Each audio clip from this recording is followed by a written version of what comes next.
Ce dossier 3 est un petit peu difficile. Tout d'abord, c'est un énoncé assez long où il faut intégrer beaucoup de données. Donc, pour travailler sur cet énoncé, il faut vraiment essayer de synthétiser les choses au maximum. Ce qu'on voit tout d'abord, c'est que c'est un patient qui est âgé. Un patient âgé qui a des problèmes, a priori, urologiques chroniques. Mais là, son problème aigu, c'est juste un problème de coma, de confusion. Donc ça ne peut pas vous orienter. C'est juste un élément qui vous fait penser qu'il a un problème aigu grave. Il est donc dans un état comateux. Sa fille vous apporte des éléments sur sa pathologie chronique. Sa pathologie chronique, c'est quoi? C'est une pathologie a priori urologique, puisqu'il a des signes fonctionnels, il a des troubles mictionnels chroniques. Ces troubles mictionnels, là encore, ça ne vous oriente pas forcément sur le diagnostic. Ça peut être des troubles mictionnels à cet âge, dans la majorité des cas, qui sont liés à une hypertrophie de la prostate, puisque c'est très fréquent d'avoir une hypertrophie bénigne de la prostate symptomatique à son âge. Mais il y a un élément urologique qui doit vous faire penser à une pathologie tumorale en premier lieu, c'est le fait d'avoir une hématurie. Ce patient a uriné du sang. Qu'est-ce qui, dans cet énoncé, vous fait aussi penser à une pathologie tumorale? Le fait qu'il est maigri, il a perdu du poids, il y a une altération de l'état général chronique qui s'est installée sur quelque temps, et par ailleurs, il a des douleurs diffuses. Des douleurs diffuses au niveau du bassin, du thorax et des épaules chez un homme de 80 ans, ça évoque en premier lieu des métastases osseuses. C'est évident.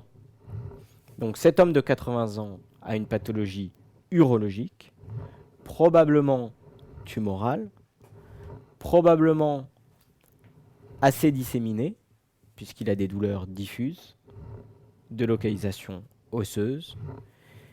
Et ce qui vous oriente encore plus, et là vraiment on vous le sert sur un plateau, ce qui vous oriente dans cet énoncé, c'est bien sûr le taux de PSA, puisque son PSA est très élevé. Il n'est pas seulement élevé, il est très élevé. Et un PSA à 234 nanogrammes par millilitre, même s'il était à 150, même s'il était à 100, même s'il était à 60, à 50 ou à 30, ce PSA vous évoque un cancer de la prostate métastatique. Lorsque le PSA est supérieur à 10, déjà, il faut rechercher des métastases. Donc vous imaginez bien que lorsqu'il est à 234, le diagnostic est fait. Le diagnostic n'est pas confirmé. Le diagnostic est fait. Là, vous avez cerné le problème. Ce patient a une pathologie tumorale prostatique, vraisemblablement métastatique, et ceci de manière chronique. Et là, il s'aggrave et il est dans un état comateux. Qu'est-ce qui, dans cet énoncé, peut expliquer cette aggravation brutale, ou pas brutale, mais en tout cas un problème aigu avec un état comateux? Sa formule sanguine est relativement normale, à part qu'il est anémié. Il a un ECBU stérile, ce qui élimine une infection. Et si on regarde la suite de l'énoncé, là, on va s'orienter clairement vers la cause de cet état aigu comateux. En effet, le patient est confus, il est désorienté, comme vous le voyez ici. La pression artérielle, bon, elle est normale. La fréquence cardiaque nous apporte rien de plus. Pas de pathologie abdominale, pas d'orientation, de signes d'orientation au niveau de l'abdomen. Les fosses lombaires sont sensibles, donc ça, c'est important. Les fosses lombaires sont sensibles. Et comme je vous l'avais dit dans le cas clinique précédent, lorsqu'il y a une douleur lombaire, on peut s'orienter vers une pyélonéphrite, douleur lombaire plus fièvre, ce n'est pas le cas. Il n'a pas de fièvre. On peut s'orienter vers une obstruction avec une hyperpression dans les cavités rénales qui entraîne de la douleur. Donc ce patient a des douleurs rénales. Le toucher rectal montre un blindage. Qu'est-ce qu'un blindage? Une prostate, c'est souple. Le pelvis qu'on palpe à travers le rectum est souple. Lorsqu'il y a un blindage, ça prouve qu'il y a un tissu qui est dur et qui n'est absolument pas mobilisable. Qu'est-ce que ça évoque? Dans tous les cas, ça évoque une tumeur pelvienne. On a vu que le PSA était augmenté, on a vu qu'il y a un blindage pelvien, c'est un cancer de la prostate. La sonde vésicale est posée, mais ne draine pas d'urine. Il y a donc une anurie. Une anurie qui, a priori, ne trouve pas son origine par une obstruction sous-vésicale, puisque la vessie est vide, mais au-dessus de la vessie. Donc il y a vraisemblablement soit des reins qui ne fonctionnent plus, soit un obstacle au-dessus de la vessie. Mais ce qui vous oriente le plus vers cet état de confusion, de coma, c'est bien sûr la créatininémie qui est très élevée, l'urémie qui est très élevée, la kaliémie qui est très élevée. Ça, typiquement, par définition, c'est une insuffisance rénale aiguë. Dans ce contexte de patients âgés qui a un cancer de la prostate avec des douleurs diffuses, donc a priori disséminées, métastatiques, le fait d'avoir une insuffisance rénale aiguë, lorsqu'on a un blindage pelvien, une grosse tumeur de prostate, il faut penser à une cause obstructive. Donc, un obstacle a priori au-dessus de la vessie, puisque la vessie est vide. Donc c'est une question difficile. Le bilan biologique, donc dans ce dossier, on y va étape par étape. Donc tout d'abord le bilan biologique, qui est prescrit aux urgences, donc pas le bilan biologique que la fille du patient vous montre, mais le bilan que vous prescrivez aux urgences. Comme je vous l'ai dit, c'est une insuffisance rénale aiguë. Rien qu'avec ce bilan, on ne peut absolument pas dire si c'est obstructif ou pas. Moi, je vous ai dit que c'était obstructif en me basant sur le reste de l'observation. Mais le bilan lui-même vous montre juste une insuffisance rénale aiguë. Cette insuffisance rénale aiguë, elle entraîne une hyperkaliémie et une hyperurémie. Donc, devant cette insuffisance rénale aiguë, qu'est-ce que l'on doit toujours réaliser en urgence? Cette question, pour répondre à cette question, vous devez vous baser uniquement sur les éléments aigus de cette pathologie. Donc, l'insuffisance rénale, l'état comateux qui est probablement lié à l'insuffisance rénale, l'hyperkaliémie, et il ne faut rien oublier. Donc, ce qu'on prescrit en urgence, c'est des choses importantes pour pouvoir déboucher sur un traitement en urgence. Sinon, on ne ferait pas ces examens en urgence. Donc, en général, il n'y a pas 36 000 choses à faire. La première chose à faire, devant une insuffisance rénale aiguë, quelle qu'elle soit, c'est de faire une échographie rénale. L'échographie rénale ne sert qu'à une seule chose. Pas de faire un bilan étiologique, mais de rechercher uniquement une cause obstructive. La première hypothèse à laquelle vous devez penser devant toute insuffisance rénale aiguë, c'est une obstruction. Vous avez vu que cette obstruction n'était pas d'origine sous-vésicale, puisqu'on a mis une sonde vésicale et qu'elle ne draine pas d'urine, donc il faut rechercher un obstacle au-dessus de la vessie. Donc, une échographie rénale. La deuxième chose à réaliser absolument devant une hyperkaliémie, cette fois-ci, c'est un électrocardiogramme, bien sûr. Comme vous le savez, l'hyperkaliémie peut entraîner une mort subite par des troubles du rythme ou de la conduction. Donc, vraiment, si vous ne faites pas d'ECG en urgence, vous avez 0 à la question. Et enfin, ce patient, puisqu'on s'oriente d'emblée vers une cause obstructive, et puisque le seul moyen de régler le problème, d'une cause obstructive, c'est la chirurgie, il faut faire un bilan préopératoire. Si cette cause obstructive était d'origine sous-vésicale, vous auriez réglé le problème avec le sondage.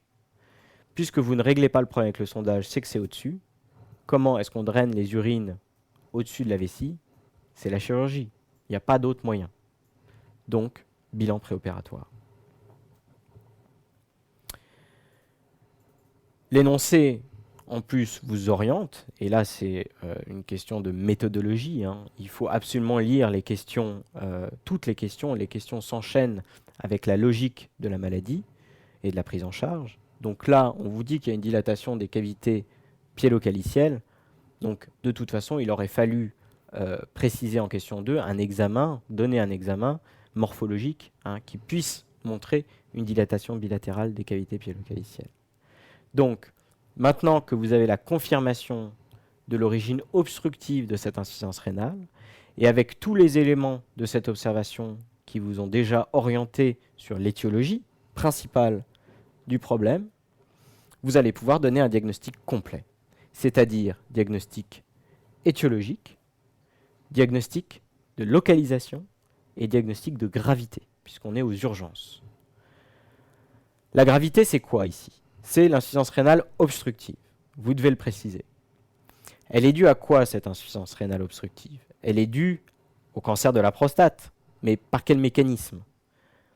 Tout simplement, la prostate, le cancer dans la prostate envahit le trigone de la vessie, et en particulier les méas urétéraux, et provoque donc une obstruction bilatérale au-dessus de la vessie.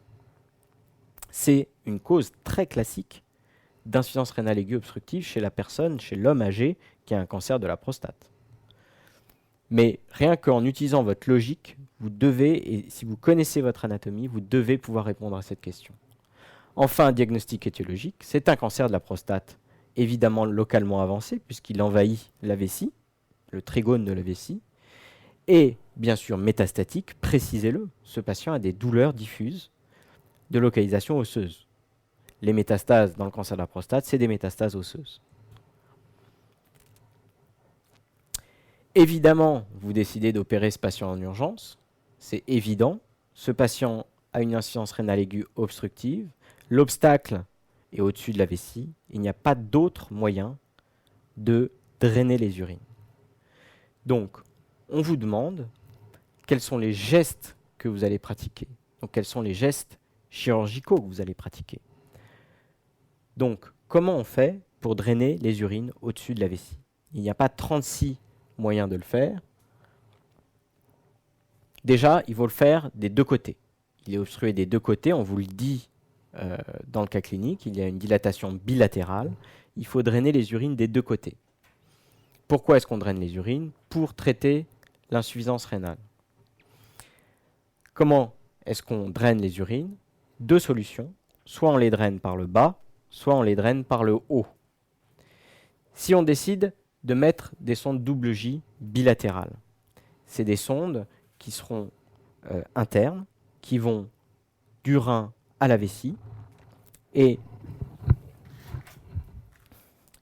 qui ont cette forme-là, en double J, pour pouvoir les tenir en place. Donc ça boucle dans le rein en haut, ça boucle en bas dans la vessie. C'est des sondes internes. Si on veut drainer toujours par le bas, mais pas avec des sondes double J, on peut mettre tout simplement des sondes urétérales qui vont directement du rein vers l'extérieur. Si on n'y arrive pas, on peut toujours essayer de drainer les urines par le haut, mais c'est un geste plus agressif, donc on le propose en deuxième intention. Par le haut, comment faire? On draine directement les urines du rein vers l'extérieur en posant une néphrostomie percutanée, donc à travers la peau. Néphrostomie, on met le rein à la peau et on draine les urines en amont de l'obstacle. Pour bien répondre à cette question, vous pouvez aussi tout simplement préciser qu'on draine les urines en amont de l'obstacle. Vous aurez déjà la quasi-totalité des points. Les détails techniques, souvent, ne sont pas pris en compte. Mais c'est important de les préciser pour comprendre la stratégie. Typiquement, lorsque vous voulez drainer les urines par le bas, vous utilisez un cystoscope, vous voyez votre vessie, vous êtes dans la vessie, vous voyez votre méa urétérale qui est un petit point ponctiforme, et vous allez mettre un fil guide. Ce fil guide, vous l'introduisez sous contrôle visuel, et il monte jusque dans le rein, et en général, il passe l'obstacle. Sur ce petit fil guide, vous allez monter votre sonde double J, et avec un amplificateur de brillance, vous allez vérifier le positionnement en haut, dans le rein, le positionnement de votre sonde double J, et lorsqu'elle aura le bon positionnement, vous pourrez la larguer avec un poussoir qui est ici, un poussoir orange. Vous enlevez le fil guide et vous lâchez la sonde double J qui se retrouve dans la vessie. Malheureusement, lorsqu'il y a un cancer de la prostate localement avancé, donc qui envahit le trigone, vous n'aurez pas du tout cette qualité d'image. Le plus souvent, la muqueuse sera infiltrée, les méas sont envahis, donc vous ne les verrez pas, donc vous ne réussirez pas, probablement, à monter ces sondes double J. Qu'est-ce que vous faites? Vous mettez des néphrostomies percutanées.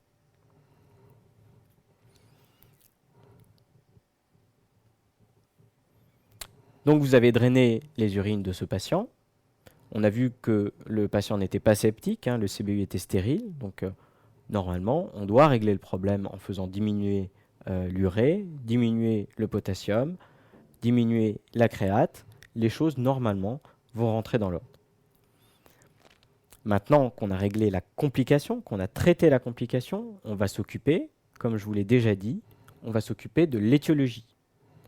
Comment est-ce qu'on peut, avant de traiter la cause, comment est-ce qu'on peut confirmer l'origine étiologique, donc confirmer la présence d'un cancer? Dans tous les cas, quel que soit le cancer, que ce soit un cancer de l'oreille, du nez, n'importe où, pour confirmer un diagnostic de cancer, il faut faire une analyse histologique. Comment faire une analyse histologique au niveau de la prostate? Deux moyens, mais le plus simple quand même, c'est ce que vous avez dans vos cours, c'est de faire des biopsies de la prostate. Ces biopsies de la prostate, vous n'avez pas besoin de les faire en urgence, c'est un traumatisme supplémentaire. L'urgence, c'était de drainer les urines. Maintenant, vous allez pouvoir faire le diagnostic étiologique avec une analyse anatomopathologique du tissu prostatique en faisant des biopsies. Comment fait-on des biopsies? On les fait par voie endorectale et avec un échographe. À quoi sert l'échographe? Il ne sert pas à diriger les biopsies sur le cancer. On ne voit pas le cancer à l'échographie, le plus souvent. Par contre, on voit bien la prostate. Donc, on les guide déjà pour bien biopsier la prostate et pas autre chose. Et on les fait aussi sous échographie pour pouvoir répartir de manière harmonieuse ces biopsies dans la prostate. C'est ce qu'on appelle les biopsies systématisées de la prostate. Donc on fait environ 12 prélèvements qu'on envoie à l'analyse anatomopathologique. Et là encore, c'est un point de méthodologie. Il ne suffit pas de faire les biopsies pour faire le diagnostic, il faut analyser les biopsies. Donc pensez-y quand vous répondez à ce genre de questions, pensez au travail de l'histologiste, qui fait quand même l'essentiel pour le diagnostic étiologique. Là, comme vous le voyez, il y a la sonde d'échographie qui est en intrarectale. La prostate est située juste en avant du rectum. Vous avez la sonde d'échographie, l'appareil d'échographie. Le patient peut être en décubitus latéral ou en décubitus dorsal, peu importe. La sonde d'échographie est introduite et vous allez voir les biopsies grâce à la sonde d'échographie. Vous prélevez une carotte biopsique que vous mettez dans des petits pots. Et en général, on fait 10 à 12 prélèvements.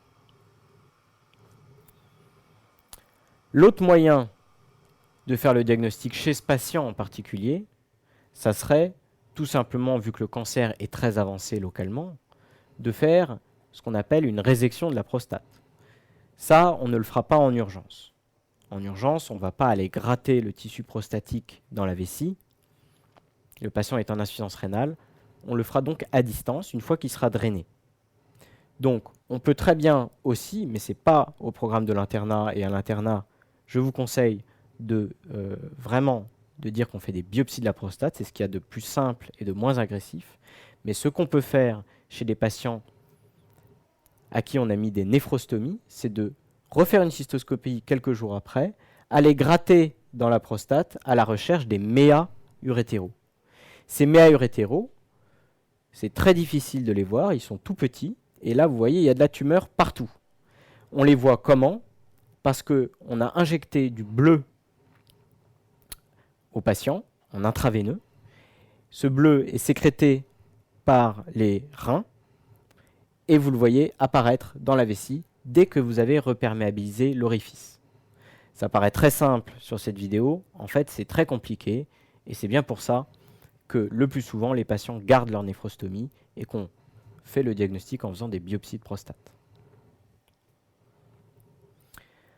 Maintenant qu'on a fait le diagnostic, donc c'est un diagnostic sûr de pathologie cancéreuse, il faut débuter un traitement long cours, un traitement étiologique. Là, c'est du court. Quel est le traitement, le seul traitement étiologique du cancer de la prostate métastatique? C'est un traitement palliatif.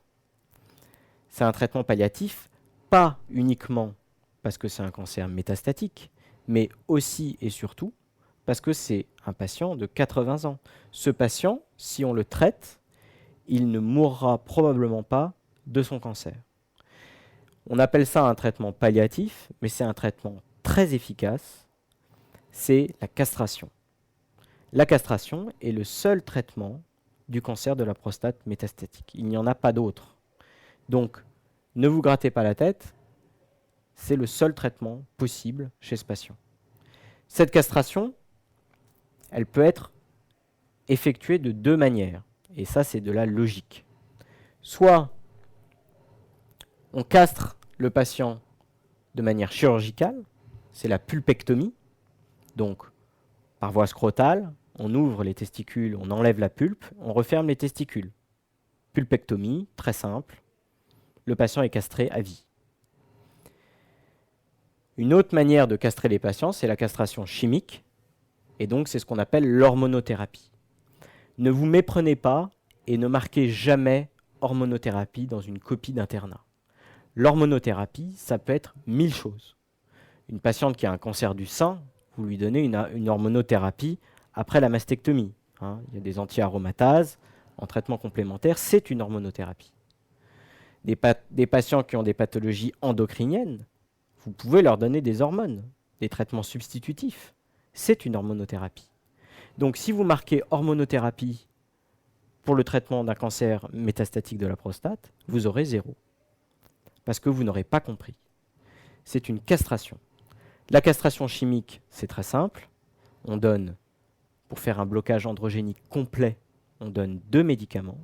Un médicament qui va inhiber l'axe hypothalamo-hypophysaire, donc qui va inhiber la sécrétion de testostérone par les testicules, et un traitement qui va non pas inhiber la sécrétion surrénalienne d'androgène, parce qu'on n'inhibe pas la sécrétion surrénalienne, mais qui va antagoniser les récepteurs aux androgènes sur les cellules tumorales.